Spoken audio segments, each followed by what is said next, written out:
본문도 지난주 말씀처럼 요한 복음에만 기록되어 있는 내용인데요. 주제는 예수님을 믿게 하는 증거, 예수님을 믿도록 하는 모든 것들이 바로 이 기록된 성경에 다 나와 있다. 특별히 구약 성경은 예수님이란 말은 없지만 정확하게 예수님에 대해서 이제 증거하고 있거든요. 그것을 오늘 본문에서 예수님께서 이제 말씀하고 있죠. 오늘 본문의 배경은 이제 5장 1절부터 시작이 돼요. 5장 1절에 보면은 예수님께서 유대인의 명절이 되어서 예루살렘으로 올라가셨는데 이 양문 곁에 이제 예루살렘 성의 성문들이 여러 개 있거든요. 그 중에 양문이라는 곳이 있어요. 양들이 많이 지나다닌다 해서 양문이라는 이름이 붙여졌어요. 그래서 그 곁에 베데스다라는 이제 연못이 있었는데 거기서 38년간이나 그 물이 움직이기를 기다리는 한 사람이 있었죠. 거기에는 수많은 병자들이 있었어요. 이제 행각에 엄청나게 많은 병자들이 물이 움직이기만을 기다리고 있는 거예요. 이제 그 왜 물이 움직이기만을 기다리느냐? 물이 움직일 때 가장 먼저 그 연못에 빠지는 사람이 낫는다라는 아주 이제 말도 안 되는 그런 이제 그러니까 이 곳에 모인 사람들 어떤 사람들이냐? 이 약 써보고 저 약 써보고 이 병은 저 병은 다 가보고 해대도 안 되는 사람들만 모여 있는 거예요. 혹시 그 지푸라기라도 잡을 심정으로 거기서 이제 그런 허무맹랑한 그런 이제 이야기지만 그거라도 이제 찾고자 하는 거죠. 그래서 이제 앉아 있는 거예요. 거기서 다 물만 기다리고 물이 살짝 움직이면 막 먼저 들어가려고 막 난리법석이 난 거죠. 근데 그 38년 된 병자를 예수님께서 보시고 내가 낫고자 하느냐 이렇게 이제 묻죠. 그러자 그 사람은 낫고자 한다는 이야기를 하지 않고 뭐라고 합니까? 자기 불평을 먼저 이야기를 하죠. 다른 사람들이 먼저 들어갑니다. 그래서 그 사람은 이 38년간이나 자기를 먼저 못에 넣어줄 사람이 없기 때문에 내가 못에 들어가지 못해서 물이 동할 때 못에 들어가지 못해서 내가 낫지 못한다라는 불평의식, 손해의식 이런 것에 꽉 차 있는 사람이었어요. 그의 실제 문제는 이 병이 아니라 뭐예요? 마음의 병이죠. 패배의식, 그 다음에 안 된다는 실패의식, 그 다음에 노예의식. 누군가 나를 도와주지 않으니까 내가 안 된다라는 그런 자기 스스로 뭔가 하려고 하지는 않고 꼭 뭐 누가 뭘 해줘야 내가 뭔가 할 수 있다는 그런 거에 꽉 찌들려 있는 그런 정신적으로 이제 병이 있는 사람이라고 볼 수 있죠. 어떻게 보면 육체의 질병보다는 더 중요한 것이 이제 이게 마음의 병이거든요. 그래서 예수님께서 그 사람에게 일어나 내 자리를 들고 걸어가라. 5장 8절에 보면 그렇게 말씀하시죠. 그러니까 그 사람이 바로 일어나서 자리를 들고 걸어갔어요. 그런데 하필 이 날이 어떤 날일까요? 이 날이 안식일이었어요. 안식일. 예수님께서 이제 안식일 아닌 날에 했을 때는 이제 바리새인 서기관들이 뭐 터집 잡을 게 없으니까 별로 안 했지만 주로 보면은 안식일에 또 예수님께서 이렇게 병을 많이 고치시는 거예요. 일부러 그렇게 하는 것도 있지 않았을까 싶어요. 그런데 어쨌든 이 날이 안식일이다 보니까 이 사람이 자리를 들고 걸어가는 거, 이거는 자기들이 만들어 놓은 안식일에 하지 말아야 될 것.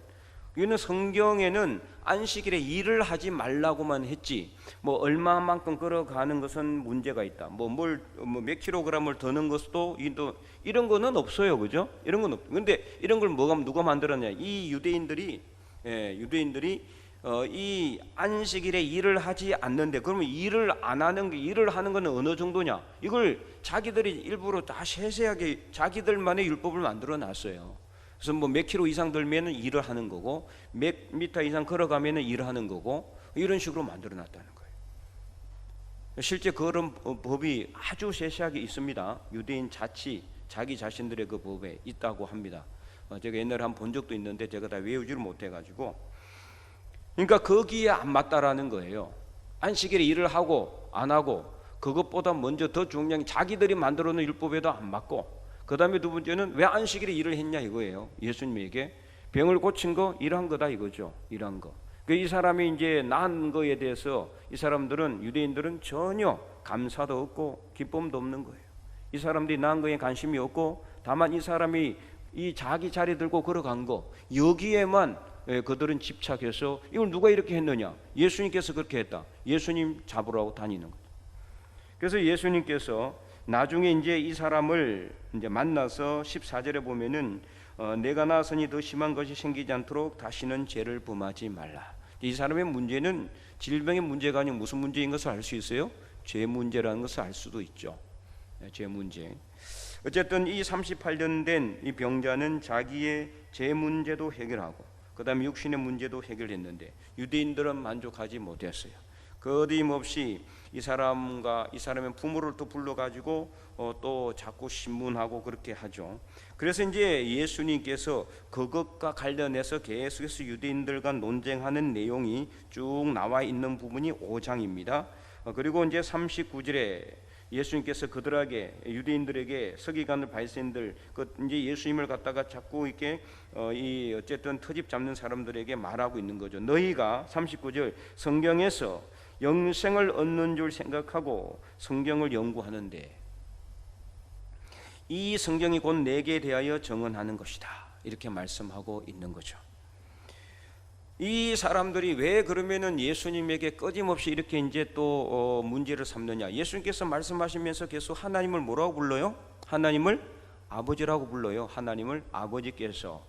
그러니까 이것도 못마땅한 거예요. 유대인들이 바라볼 때는 아니 어떻게 하나님을 아버지라고 부르느냐? 신성모독이다. 신성모독. 그래서 하나님의 아들로 예수님을 갖다가 자기들은 절대로 받아들일 수가 없는 거예요. 왜요? 예수님의 실제 자기들 알고 있는 예수님의 육신의 아버지는 누구예요? 요셉이거든요. 어머니는 마리아하고 가난한 목수, 아주 사람들이 천시하고 천대하는 목수의 집안에서 태어난 이 사람에게 뭔 볼 게 있어가지고 이 사람을 우리가 메시아로 하나님의 아들로, 이건 절대 그들에게 있을 수 없는 일인 거예요. 그러다 보니까 계속해서 예수님을 핍박하려고 하고 믿지 못하고 예수님을 어떻게 하든 책 잡으려고 하는, 아무리 놀라운 역사가 일어나도 거기에는 별로 관심이 없어요. 이 38년 된 병자가 나았다면은 야 어떻게 나았는지에 관심을 가져야 될 텐데 그가 나은 것에 관심이 없고 그가 누가 왜 그를 낫게 했는지 그거에만 이 사람들은 집착하고 있는 겁니다. 그래서 그들이 예수님께서 하나님을 아버지라고 하니까 도대체 왜 네가 하나님을 아버지라고 부르냐, 또 이것을 또 터집 잡고 논쟁하는 거죠. 그러니까 예수님께서 39절 너희가 성경에서 그렇게 연구하고 성경에서 영생을 얻으려고 하는데 그 성경에서 말하고 있는 영생이 바로 나에게 있다는 것을 예수님께서 말하고, 그래서 예수님이 바로 하나님의 아들이요 예수님의 아버지가 되신다는 것을 증거하고 있는 거죠. 그 40절 42절 계속해서 말씀하는 말씀이 예수님께 하신 말씀이 그 요점이 그겁니다. 다만 하나님을 사랑하는 것이 너에게 없음을 알아노라. 그들이 만약에 하나님을 진실로 사랑했다면, 그들이 진실로 하나님을 믿었다면, 그들 안에 진정한 하나님을 믿는 믿음이 있다면은 하나님께서 구약 성경에서 예수님에 대해서 예언해 놓은 수많은 선지자들의 글을 그들도 읽어봤을 테고, 그러면 그 선지자들은 다 누구를 통해서? 바로 다윗의 후손을 통해서 이 땅에 오실 것이고 그것을 분명히 그들은 알았을 텐데도 왜 사람인 예수님이 사람이기 때문에 하나님의 아들이라고 믿지 못하는, 이게 말이 안 되는 거거든요. 그러면 그렇기 때문에 결론은 뭡니까? 이들이 성경을 제대로 알지도 못하고 하나님을 믿는 믿음도 없다. 이것을 예수님께서 알았고 그것을 말하고 있는 겁니다.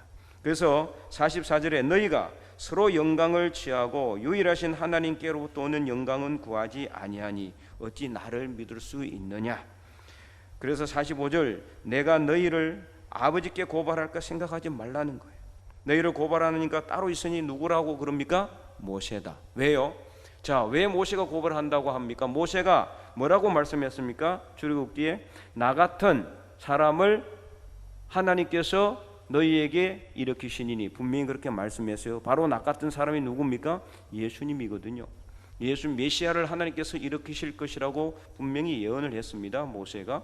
그런데 그들은 모세는 믿으면서도 예수님은 믿지 못하는 거죠. 그리고 모세가 기록했다라고 생각하는 창세기 3장 15절에 하나님께서는 이미 원시 복음을 통해서 여자의 후손을 통해 뱀의 머리를 상하게 할 것임을 분명히 말씀을 하셨죠. 이때부터 시작해 가지고 끊임없이 모세의 글을 통해서 또 선지자의 글을 통해서 이사야를 통해서 미가를 통해서 많은 선지자들을 통해서 하나님께서는 누구를 갖다가 보내주신다고 말씀하고 있습니까? 메시아를 보내주실 것이다.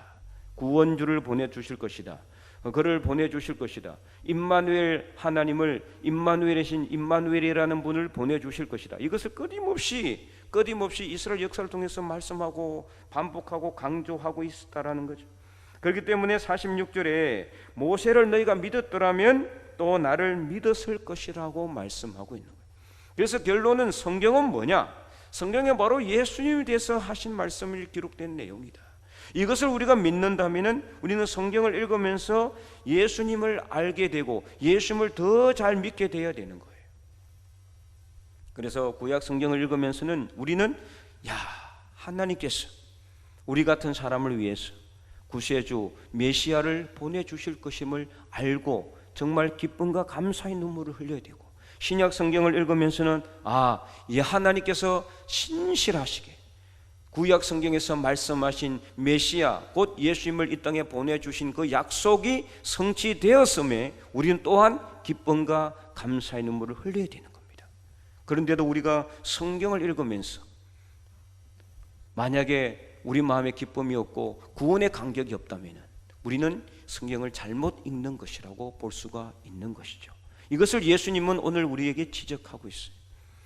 이 예수님께서는 이 유대인들에게 너희가 영생을 얻을 줄로 생각하고 성경을 연구하거니와, 오늘 우리도 마찬가지잖아요.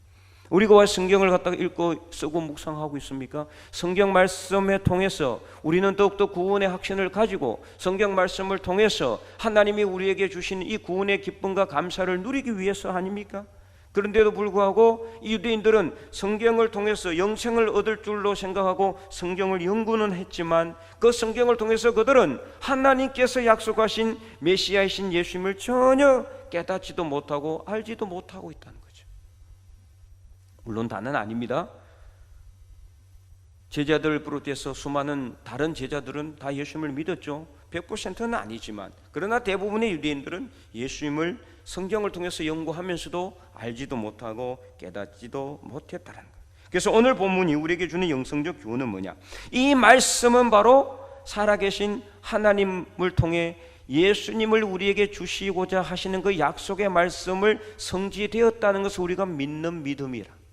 그 믿음이 성경을 통해서 우리는 더욱더 발전되고 성장하고 또 하나님에게로 자라가야 된다는 겁니다. 여러분 어떻습니까? 성경 읽으면서 예수님을 믿는 믿음이 더 확실해졌습니까? 아니면은 성경을 통해서 전혀 이 성경을 통해서 그냥 재미는 있는데 전혀 내 믿음이 성장하지 않는다면은 우리는 예수님을 대한 믿음이 성경을 통해서 전혀 이루어지지 않았다라는 겁니다. 그래서 오늘 우리가 이 성경을 읽으면서 말씀을 읽으면서 시시때때로 예수님을 우리가 깨달아야 돼요. 우리가 지금 구약 오후 예배에 구약 성경을 공부하잖아요. 성막이나 기구들이나 제사장들의 예배나 제사장들의 옷이나 심지어 제사장들이 걸치는 이 모든 이 예배에 입는 그 예배 집전할 때 입는 그런 제사장의 옷을 통해서도 우리는 무엇을 알 수 있어요? 예수님을 알게 되거든요. 그렇잖아요?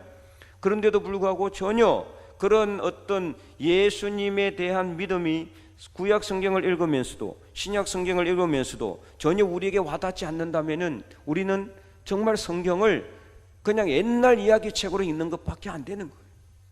오늘 우리가 이 말씀을 통해서 철저하게 예수님을 믿는 믿음이 성장할 수 있기를 간절히 소망합니다. 그래서 여러분 말씀을 읽으면서 모든 말씀은 예수님으로 통일된다. 예수님으로 연결된다. 구약은 오실 예수님에 대한 약속이요, 신약은 오신 예수님에 대한 증거요, 다시 오실 예수님에 대한 약속입니다. 그래서 구약 성경 39권, 신약 성경 27권, 66권의 성경은 오직 예수님에 대한 약속의 말씀입니다. 이것을 우리가 믿는다면 우리가 말씀을 그냥 읽지 마시고 내 성경 읽는 독수를 늘리는 것으로 여러분 생각하지 마시고 말씀을 통해서 예수님이 나에게 오셨고 나는 예수님을 믿음으로 인해서 그 예수님을 통해서 나의 구원이 이루어졌다. 그래서 나는 구원의 은혜가 넘쳐나는 그런 삶을 살아야 된다는 것입니다. 말씀을 통해서 구원의 은혜가 넘쳐나고 그 구원의 은혜를 통해서 다른 사람들을 증거하고 다른 사람들에게 예수님을 증거하고 그들에게도 예수님의 증거할 수 있는 그런 믿음의 삶을 살아야 된다. 이게 바로 믿음의 영성에 우리가 가져야 될 덕목이에요. 우리가 그냥 믿음만 성장하고 그 믿음 성장하면서 끝나는 것은 잘못된 겁니다. 믿음이 성장했다면, 성경을 통해서 내가 예수님을 믿었다면, 성경을 통해서 내가 예수님을 통해 구원의 은혜를 얻었다면 그 은혜를 우리는 다른 사람들에게도 전해야 되는 겁니다. 근데 지금 우리가 너무나 예수님이 증거하는 삶이 너무나 저조하고 있어요. 새 가족들을 전도를 꼭 해야 증거하는 것이라고 할 수는 없지만, 그러나 지금 보세요. 새가족 이 등록의 역사가 점점 지금 사라지고 있잖아요. 비단 우리 교회뿐만 아닙니다. 다른 교회도 마찬가지입니다. 전도 안 한다고 해요. 전도가 왜 이렇게 힘들까요? 말씀을 통해서 우리가 예수님의 은혜를 누려야 되는데, 말씀을 읽으면서 예수님을 느끼고 예수님을 깨닫고 예수님께서 우리를 위해서 오신 그 크신 하나님의 은혜를 우리가 깨닫고 그 감동해야 되는데, 내가 감동이 되면요 전하지 않을 수가 없는 거예요. 예레미야가 성령의 감동이 있으니까 그는 죽을 줄 알면서도, 구덩이에 갇혔어도, 수없이 많이 매를 맞으면서도, 그 모진 핍박을 당하면서도 내가 입을 열지 않으면은 내 가슴이 답답해서 견딜 수가 없다라고 그렇게 고백했잖아요. 오늘 여러분 말씀 읽으면서 어떤 은혜를 누리고 있습니까? 여기 주부에 계속해서 성경 일독수는 늘어나고 있는데 왜 전도하는 분들이 없을까요? 왜 새가족들은 등록하지 않을까요? 우리가 그냥 성경을 읽지 마시고 성경 말씀을 통해서 우리와 함께 계시는 예수님, 우리를 위해서 십자가에 못 박혀 돌아가신 예수님, 그 예수님께서 우리에게 주신 그 놀라운 구원의 은혜를 우리도 누리고 우리 주변 다른 사람들에게도 전할 수 있는 삶을 살아갈 수 있기를 바랍니다. 이것이 바로 오늘 예수님께서 이 말씀을 통해서 우리에게 간접적으로 주시는 명령입니다. 오늘 우리가 47절 말씀에 그러나 그의 글도 믿지 아니하거든 어찌 내 말을 믿겠느냐, 예수님께서 이 말씀을 마지막으로 하셨습니다. 그들에게, 그들의 눈에 하나님을 믿는 믿음이 없었다는 것을 예수님은 알고 있었기 때문에 이 말씀을 하신 것입니다. 오늘 여러분들도 그렇습니까? 저는 그렇지 않다고 생각합니다. 여러분의 심령, 여러분의 마음속에 예수님을 믿는 분명한 믿음이 있다고 저는 믿고, 그렇기 때문에 여러분들이 성경을 통해서 예수님을 더욱더 깊이 깨닫고 예수님께서 우리에게 주신 그 구원의 은혜를 우리만 누릴 것이 아니라 여러분 주변의 다른 사람들에게도 전할 수 있는 그런 삶을 살아 하나님의 영광을 올려드리는 하나님의 거룩한 백성들이 다 될 수 있기를 주님의 이름으로 간절히 축원드립니다.